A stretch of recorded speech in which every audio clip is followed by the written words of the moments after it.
So I'm going to talk about a $1 million message that Architect Marketing Institute has adapted, but just as an example. We work with ambitious architects who feel a lack of quality projects. They're, working on just ordinary projects or not enough of the projects, etc. And it's it's a little smaller on my screen. Let me see. Here. Normally, it's a sort of the marketing stuff that people do is expensive and doesn't get results. And problem is, a lot of them feel like starving artists. Like, I'm doing stuff I love. I would never do anything other than being an architect, but I'm just not really making a good living or whatever, or it's feast and famine, or, it's up and down right there. And after, we promise that you'll get to Sunshine Island. You're going to have a system that attracts the right clients and that gives you a really good shot at winning their business. You have a competitive advantage, and our superpower, we can see patterns. We can apply theory, step-by-step methods for architects. We're specialists with architects, obviously. And we can automate some of the things so that the marketing happens even while you sleep, so to speak. We have a peer group. So anyway, these are all things that we can say solve the problem and make architects like you or like your colleagues go, oh, actually, I would like to make a change. I do have this problem. I do have these goals. And you're a specialist in this, and there aren't too many other perceived options. I mean, there's people who help with this and people who help with that, but we've positioned ourselves in a place where there aren't too many other options. Okay, so that's an example there. All right, so here is one of our clients who has named her process Invisible Design, aging in place. Okay, why would you want it to be invisible? Because you don't. We're all getting older, but you don't want your house to look like a rest home, right? Okay. We help homeowners who don't want to be sent into a retirement home, but also don't want to make their home look like a hospital. We renovate their home elegantly using our invisible design process and install support invisibly so that the renovation increases the property value rather than making it look worse. Your wealth stays in your family and doesn't transfer to the rest home owner's family, okay? It's an interesting thing. All right, so you can stay in your home maybe till the end of your life, or at least much longer. And all the work you're doing to prepare for that makes your home more elegant and beautiful. Okay? I haven't seen exactly how she does that, but that's what she focuses on. And there are people who will say, that sounds exactly what we need. I'm 65 and, whatever. Okay, here's one that's related to that ROI roadmap. I help first-time property developers who already have land but are frustrated because they do not know their most profitable option. By working with you in the ROI Roadmap Workshop, we can take you from confused to knowing your most profitable configuration as well as any possible risks for each of these options. The process takes 2 weeks to do it right the first time. Okay, so for the right type of person, it's like, oh, that sounds good. All right, now, once you have a message, and of course, it'll develop over time. You may get an idea, 2 weeks from now or next year. You know what? We should put this wording in there. Or, God, I've always hated that thing, So do that. Well, you can spin your message. You can make it into different forms visually, put it on the website, and just make it do the work for you, right? So, again, those words here. Now, ultimately, these were just a number of different ways that you can go from looking like just another architect, looking like a busker here, who's begging and has a suitcase out waiting for change, to someone who looks brilliant for what those clients need, right? Okay, you have the words that explain your unique value, make you look like a genius. Okay.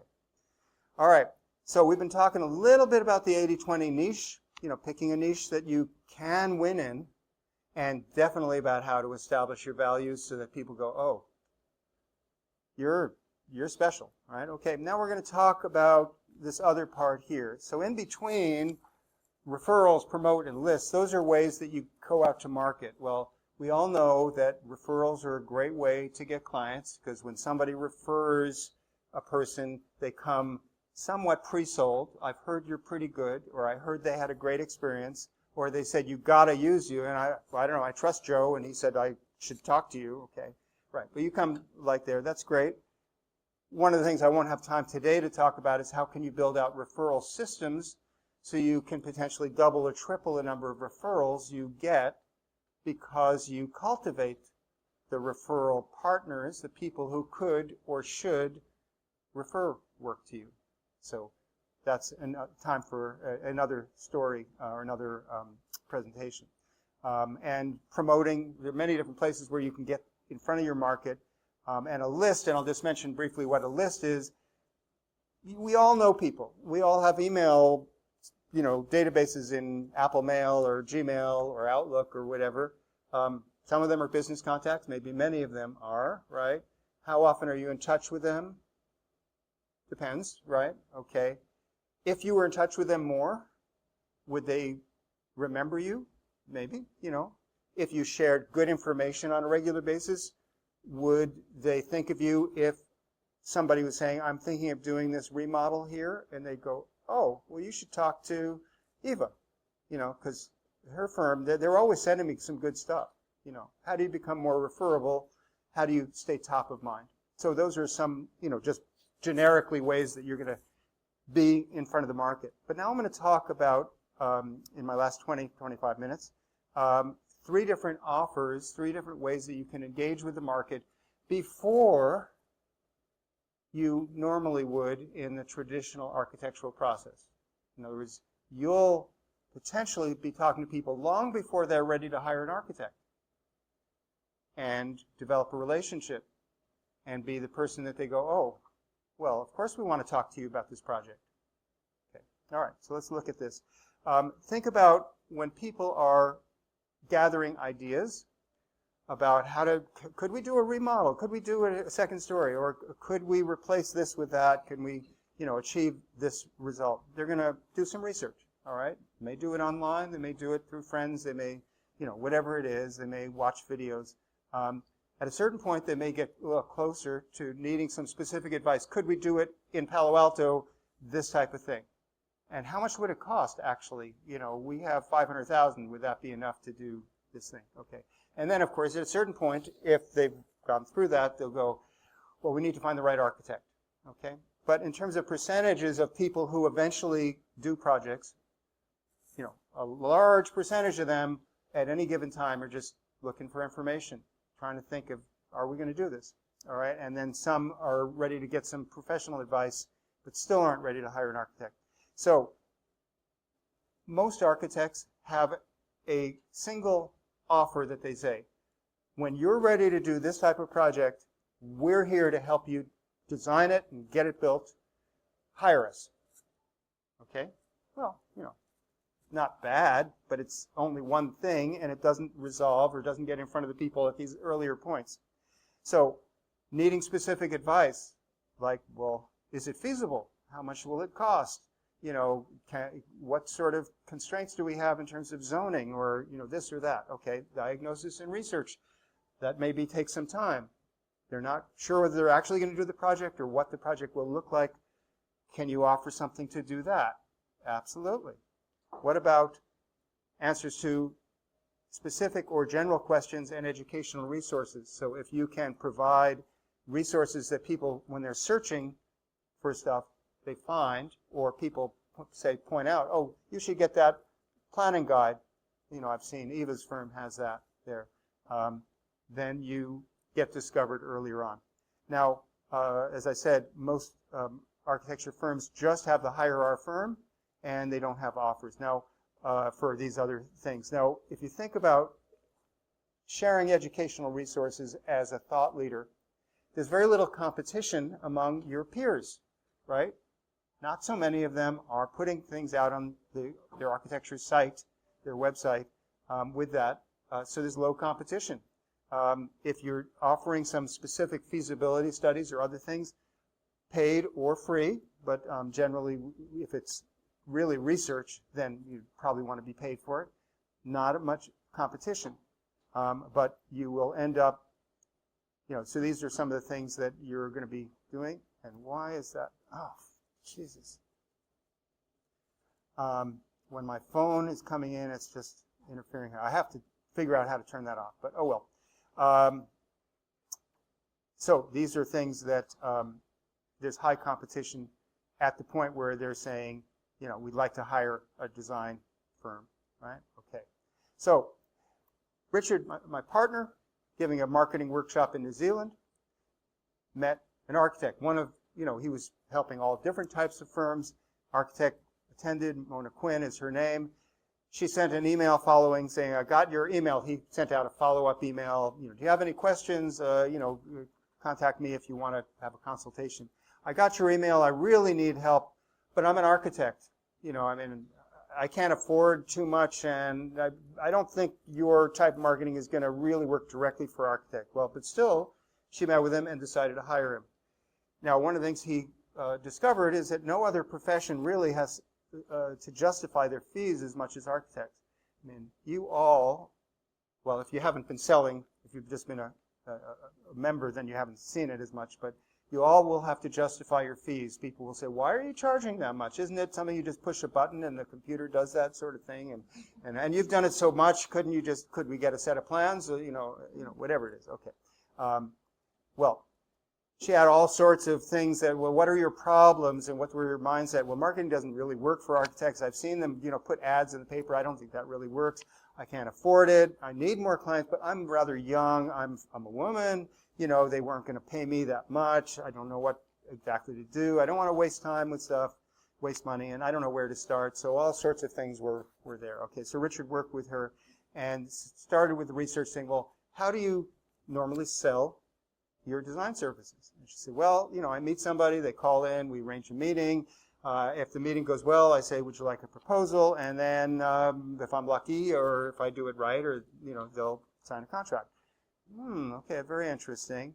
So, you know, it's like you're meeting, and then you're saying, you ready to have a proposal and have a contract? It's a big jump from one to the other. You haven't paid any money, and now you're all of a sudden paying money and making a commitment for the next year, 2 years, or whatever. Okay. Now, look at these stairs, right? You know, you're all designers, right? Okay. Problem with these stairs? Well, that wouldn't meet code. All right, consider this ladder. Oh, well, here's some ladder where you really have to jump up there. Okay. All right. You can consider romance. Okay, what does that mean? Well, you approach someone, you have a chat, you get a phone number maybe, start dating. That goes really well after a while. Then you have a proposal. And maybe you get married. Okay. Now imagine that you meet someone, pretty cool person, whether you're man or woman or two men, two women, whatever it is, your eyes meet, you've had dinner. It's just awesome. And if that person leaned over to you and said, I love this, has been so great. I want to get married to you because I just know you're, well, you'd go, that's a little creepy. Or, you know, a little whatever. Okay. So would it work for you? You know, like approach, proposal, marriage? No. You know, I mean, most likely. All right. Okay. But that's what you're doing with that. All right. So initial meeting, proposal, contract. So apologize, repetitive slides here. But let's look at what we can do here in architectural context. Can you go from a meeting to a diagnosis, a prescription, and ultimately a proposal? Okay, so think about what a doctor does. You go in there, you don't just say, hey, I have this issue, can you operate on me? You know, I mean, you may say, I think I need an operation. You may say this, but the doctor is going to say, well, let's do a diagnosis. Let's take lab tests. Let's do an exploratory, you know, thing. Right, okay. And then we'll give you the prescription of what we believe is the right thing to do. Okay. And you pay for that diagnosis in most cases, or the meeting, going in to meet the doctor, right? You know, it's not just a free meet and greet, you know, okay. All right. Now, I'm going to talk about offers. So, well, we all know I offer you, this, right? Okay, I offer you a contract, okay? Well, that's the main thing that architects offer. They offer a meeting, free initial meeting. And then would you like a contract? Would you like a proposal? Okay. All right. But what is an offer? Inherently, it's an invitation to do something. And someone can either say yes or no. All right. So simple enough. All right. Most marketing messages that architects have focus on your firm, not on the client. The implicit offer is, well, if you like all this stuff, would you like to hire us, right? So I do great design. It's not an offer. That's just a sort of a statement, okay, not an offer. Here's my portfolio, also clearly not an offer. We've been in business for 25 years, not an offer, okay. Now, would you like my directory of experts for the specific type of projects you're considering? Well, yeah, actually, mid-century, do you have a directory of all the people who are specialists in that? Well, that's interesting. Yeah, I'd like that. Okay. Yes or no? Would you like a project planning checklist pack for homeowners? Okay, I've never done this sort of thing before, and yeah, I'd like to know a checklist so I can make sure I do it in the right order and I don't miss a step. Okay. Would you like to meet an expert who can see where you're at and outline your next steps? Yeah, okay. That's different than just say free initial meeting. Why?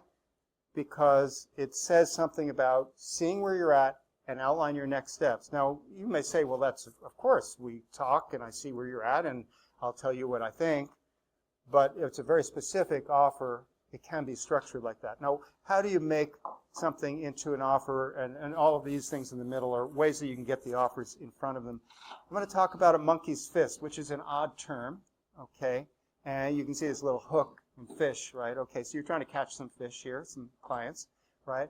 Well, the story comes from this particular well-known sales author about sales, process of sales, who was having a hard time with stuff, and he took a break, went out to to the dock, and looked at the big ships come in, and saw that these big ropes called hawsers, which tie them to the dock, they can't throw the damn rope. It's like as thick as a man's thigh, right?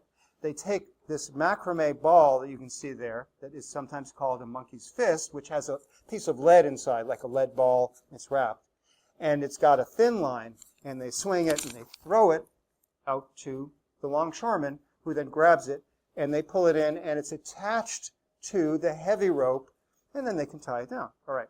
So here's a story.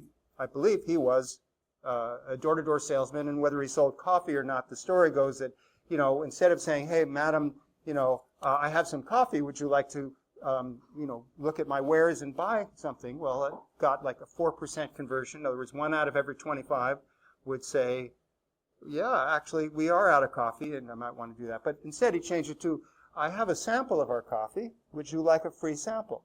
Well, God, what is going on here? I have a free sample.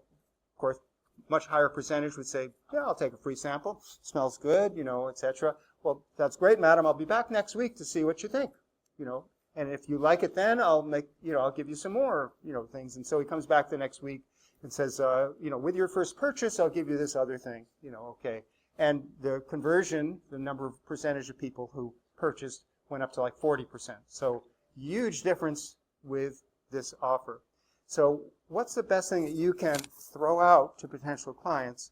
Problem-solving information that answers some questions that the clients are already looking for, okay? You ask yourself, what are the 6 most common problems your target markets suffer from before they hire an architect? Now, it's different for residential, and you know that a lot of residential clients have not done it before. When you're dealing with commercial, they have other concerns. They'll all have some concerns. Don't want to go over budget. Want to make sure that we can get permit. We want to do it within X time frame. There are other concerns. But certainly, what are the problems or questions that they have that your ideal market wants an answer to? Now, some of the questions that are very common are, how much will it cost to do X? How long will it take? What's the process? Who should I speak to? How do I select the right architect or builder or whatever, and who can you recommend for me? So these are things that, as all of you as professionals, have some insights for, right? Okay, so what's the process? You might outline it in a summary sheet. You might give them a little infographic that says, first you do this, then you do that. Okay, well, now I see, I get it, okay. All right, who should I contact? You might have a directory of your favorite specialists in your area or for that market sector. How much will it cost? Well, you can't really tell till you go through the scope of work and all of that, but you can give them some, well, if it's a budget one and it's this many square feet, then it's this, sort of in this ballpark. If it's, mid-level or it's luxury, you can give them some sense. How do I select questions to ask an architect, okay? What are the frequently asked questions, but maybe what are the should ask questions, the ones that you should be asking to see if they have a good answer for it. Myth versus reality, okay, like clarify, you think it's this, but it's actually that. All right. How do I create a brief? Now your experienced commercial ones will say, well, we need 220 rooms in order to make this pencil out, right? We need this type of office space leasable, but the other ones will say, well, I know we want more space, and Joe needs to have an office back there, and then, well, how do you create a real brief that goes into all the stuff you need? All right. Are you ready to move forward with design? Well, have you gotten financing arranged? Have you, done this? Have you done that? Okay. All right, so this is an offer. We sort of structure for many of our members in the Architect Marketing Institute project planning pack, which includes all the ones that I just showed you there. Okay. You can have that on your website. It says project planning pack, answers these questions, just fill in this form and we'll send it to you. What happens? They fill in the form. You now have a line connecting you to them. It was very easy to send them this thing. It's just a PDF, but now you can be in touch, right? And eventually, the right ones, you can reel them in, right? Okay. So, there are ways to think about what are the commonly asked questions, and then down in the bottom you see, it could be a checklist, could be a booklet, could be a flow chart, could be this and that, all different formats. I'm going backward here. Okay, so other format things, infographics, flow charts, hand-drawn flow chart, checklists, white papers. Okay, if you have commercial clients, white papers, case studies, perfect thing for them to go, oh, I want to know the latest trends in this, right? What the heck? I'm just getting a lot of calls and it's interrupting this thing here. Okay. Yeah, I know. All right. So mind map, all different ways to, communicate these things. Now, one of the things to keep in mind is when you have a niche selected and you're focusing on some very specific things and you make a specific promise for what they're going to get from this offer, makes it much more attractive. So a specific question, and you promise a specific shortcut or example or discount possibly, and how to avoid specific risks, then you're going to get more interest. Now, ultimately, you move from focusing on selling, like how can I get in front of people and sell them my services and win their business, to educating. Isn't that a nice thing? You're serving your clients with education, but ultimately, you're going to get more leads that way. You're going to be positioned as an expert. You're going to not have to do much selling, and some of it can be automated in terms of these offers on your website. Okay, so Mona, that architect we talked about, had a trade show. What did she do? She didn't just talk to people. She had a brochure saying the 7 deadly mistakes that for renovations to character homes. She was encouraged by Richard to specialize in character homes, which must be some type of historic or older homes in New Zealand there. And, she had that 120 leads from this trade show. Typically, at a weekend trade show, she might get 5 or 10 people who talk to her and give them her phone number, give their phone number, right? Talk to other people, but this was like, oh, I have this thing. Oh, that looks really good. Can I have one? Oh, I just need to get your name and email. I've run out of them. I can send it to you. Okay. All right. So 120 leads in a single weekend. All right. So I know we're running short on time here. So we're now saying that we have an approach and we have a step that's this monkey's fist. All right. So if I go really quickly through the next thing, an initial meeting is something that you will all say, oh, free initial meeting. Just call us. We'd be happy to sit down with you. Okay. Well, if you want to get more effective, more people to take you up on it, turn it into a product. What do you mean by a product? Okay. Well, you can name it. It's a discovery session, or it's something else. Ask the expert session. Okay. You can explain what it does, what problems it solves, create a promise. By when you leave, you will have this clarity, or you'll have that checklist, or you'll have this information. You can have a standardized process that you've developed. You can set a value on it. Maybe this is normally worth $250 to sit down with me for 45 minutes, something like that. Okay. Now look at the airline industry. They have a business class. What is business class? Well, it's a service. It allows you, it solves the problem that you can't sleep, you're jet lagged, you are tired for your business meeting because you have higher quality and comfort. You get fast check-in, you get better food, better seats, okay, and the price is multiple times. You know, could be, you know, here you can see $4,200 instead of $968 for going from, you know, New Zealand to San Diego. And you still get there at the same time as everybody else, but you have a better service. Okay, so what can you do? Ask the expert or project coaching call. You have different names, but you say, when you sit down with me in our Ask the Expert call, this is what happens. What's the problem you're solving? In this case, maybe that you don't know where to start. You walk away with a one-page action plan. The process will be this, this, this, and then it's worth certain value. Okay, you may not charge for it, or some of our clients are saying, you know what, I charge for it. Because now that I've defined it, people go, I want that, right? Okay. All right, so this, so that step here, now we have the free giveaway and the meeting as a product. Now the final one, and again, I'm going very quickly through it, low commitment consultation. So what is that? It's an initial paid engagement, a feasibility study, some other research and diagnosis that often you would have done as part of getting a proposal together and not charge for it. You give away so much time. You want to come to visit my site because we were thinking of this? Yeah, I'll go to your site. What happens after you do that? Well, what do you think we can do here? They pick your brain.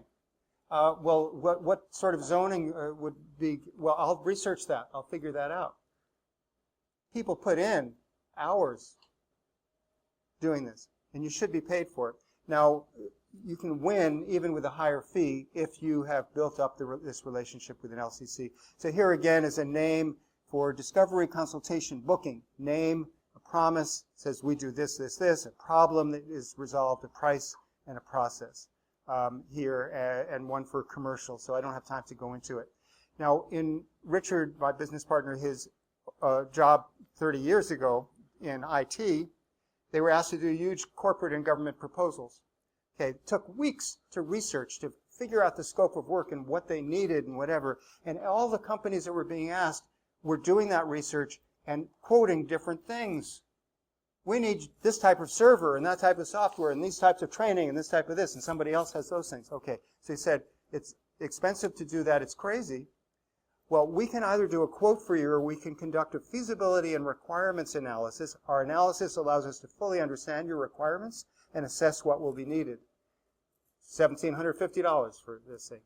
Okay, so what do they end up with? A document that was much the same as they would have done for free before, but people are seeing the value of it. Now, this is the process. At the end of the process, we'll be able to produce a detailed report which you can give to any other company in town so they're all quoting the same thing. That's interesting. Okay, so you're not committing to working with us for the long term, but you're getting some valuable information that defines the scope of work, sees what's feasible, etc. there. Okay, so you can call it a needs and options review. You can call it other things, a feasibility review, design diagnosis, a project planning workshop. Maybe you have a hospital and there's many stakeholders. There's the doctors, there's the management, there's board of directors, there's patient advocates or whatever, and you have a workshop. And it helps get everybody on the same page for what they need. Takes time, worth a lot to make sure you get a better result. Okay, so this low commitment consultation is a smaller commitment. It's only a small part of what you would normally do as part of full services, right? Reduces the risk because you're going to make more intelligent decisions, improves the design, and ultimately it helps you have this process here. Those initials are monkey's fist, ask the expert, low commitment consultation, LCC, then proposal and project. Now, one of the other things is you now have them as a client. And what happens when someone pays you money for professional services? If you do a good job, the trust level goes up, right?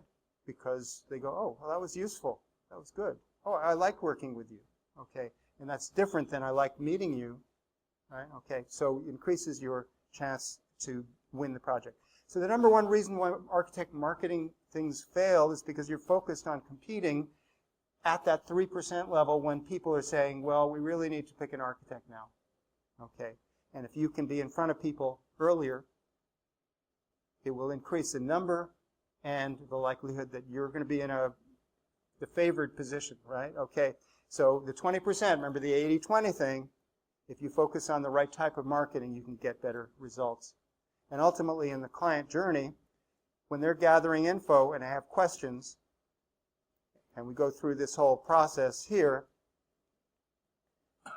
if you have a set of offers, you're going to be in front of these people earlier, and you're going to have a better shot at it. Now, there's a tale of two architects. It's 2 o'clock. Do I have 5 more minutes? Or 3 minutes. We give you 3 minutes. What? 3 minutes. 3 minutes. Okay. All right. What's a typical story of an architect? You get an incoming call. They say, can you do a site visit? Yeah, sure. Okay. You meet. You drive to the site. Wait for the client. Takes a certain amount of time. Client wants ideas. Picks your brain. You try to impress him. You say, oh, we could do this. We could do that. And the client likes the idea. Asks a lot of questions. You make a sketch. Client says, I love that. Can I keep it? Yeah. Okay, here. Sure, absolutely. You want to win the job, okay? All right, you agree to meet again. Drive back to the office. Client delays. Come to my office. He wants you to go to his office. Okay, and ultimately probes you some more, gets some more information. How much will it cost? No matter what it is, it's probably too much. Can you do it for less? Can you give me a proposal? You've spent 10 hours on this so far, and you're still on spec. You still don't know if you have the job, right? You have a third meeting, okay? Ultimately, what happens, maybe you reduce your fees because he says, I could get someone to do it, but I like you, all right? What happens? You accept the job. He makes, maybe he's a developer, he makes millions, and maybe your firm loses money because it's actually below your cost. But you are keeping your staff busy, right? Okay. All right. Another architect. Referral source. I talked briefly about referrals. Gives a newsletter to a friend. The newsletter talks about how you have some resources. Project planning pack, education. They go, oh, that looks interesting. I'll get that. All right. Now they're on your list. They're being educated. All right. They call into your office. They book an appointment. They fill in a form with a survey. You call them and check to see that they meet your criteria because you're picky. All right. Client has seen your process, says, okay, because you have a video describing it and agrees to it. All right, client drives to you because you say, no, I don't do site visits for free. Come to my office, be happy to meet with you. Or we can do a Zoom meeting. All right? Okay. Free advice, they ask for free advice. You say, no, I told you. You saw that video. It says, we don't give free advice. No? Okay. Well, what do we do next? Okay, you ask questions. You uncover the gaps, the things they don't know, the things that have to be figured out. You offer to research the gaps, feasibility study, other zoning, this and that. Let's define the project brief. Client pays a certain amount of money. Could be $2,000, could be $20,000, could be $100,000, depending on whether it's a hospital or a home, things like that. Now, ultimately, you end up with the client saying, this is great, I'm ready to move forward. They complete an application form, and you say, okay, I will accept you as a client. All right. Okay, you design, and obviously a little bit different thing here. So that's what you can have when you have a structured process with a series of offers. Get in front of the market early, take control of the client process, and protect your IP. In other words, don't give away ideas, don't give away a lot of your time to try to win the business. So with that,